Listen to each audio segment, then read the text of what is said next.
They're always a bit better than you remember. This quote originates from the phenomenon known as the Rosy Retrospective, or the nostalgia effect, where we tend to remember positive memories better as they leave more of a lasting effect on us. It's somewhat of a cognitive bias, where we idealize, or a better word to phrase it, would be to romanticize negative times in our lives due to certain positive memories. That goes for people as well. A good example is past friendships or relationships. You could break up with someone over a crazy argument or how they left you feeling, but a few months later, want to run back to them whilst you look through photos of happy memories together. Why we experience this. The first reason is positive bias. Again, we usually remember positive memories rather than negative ones. Negative memories tend to fade a lot quicker, so we reconstruct the past with a false narrative. And while it can make us feel better about the past, it makes it more difficult to grow from our past mistakes. The other part to this phenomenon is nostalgia. Whilst initially doing research on this, I went and viewing the initial quote a different way.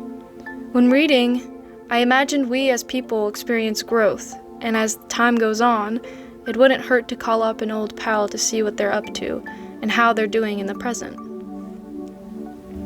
Another way to see it is revisiting your favorite shows or movies, going in knowing the basis of what the movie is about, but whilst you rewatch it, you find more layers and meaning to it.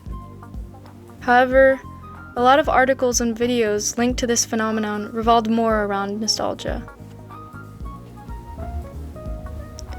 What is nostalgia? Nostalgia is a sentimental longing or wistful affection for the past, typically for a period or place with happy personal associations.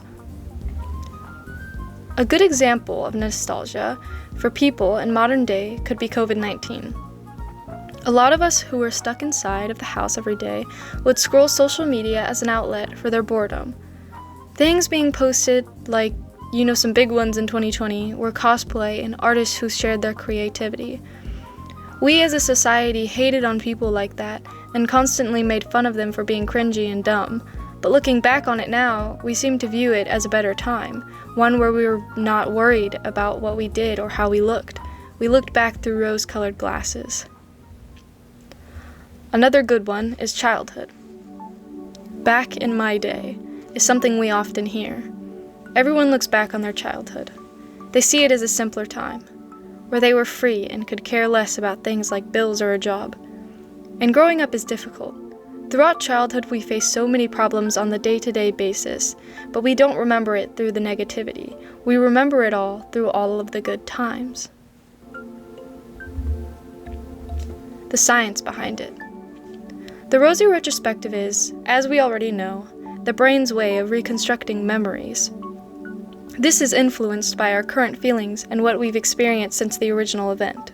Some say it's used as a coping mechanism, another reason why the brain seems to shove down traumatic memories. We went over memory reconstruction already, but there are other things that are a part of this. Some scientists suggest that it may have to do with evolution, and by remembering past experiences more fondly, individuals may be coaxed into getting through challenges on the belief that things will improve based on the past. It also has to do with cognitive mechanisms, selective retrieval of our memories, emotion regulation, and distancing our negative memories to remove from painful events. The last things that may affect the phenomenon is hormones. On average, we tend to recall memories more vividly from when we are 10 all the way to 30 due to being significantly younger and having more hormonal activity. We also have more neurotransmitters that produce dopamine, giving us those positive memories. Besides that, things like self-esteem and bonds between friends also contribute the effect the Rosy Retrospective makes us perceive the past as. And finally, my thoughts. I honestly believe this is a really interesting occurrence. Our brains truly are amazing in the way that they will do so much to erase such negativity from our lives and try to protect the rest of our well-beings. How much this phenomenon, in the quote, they're always a bit better than you remember, equates to such a big part of our lives. Thank you for watching. If you enjoyed this video, please make sure to like and/or subscribe, and leave a comment of what you'd like to hear about next.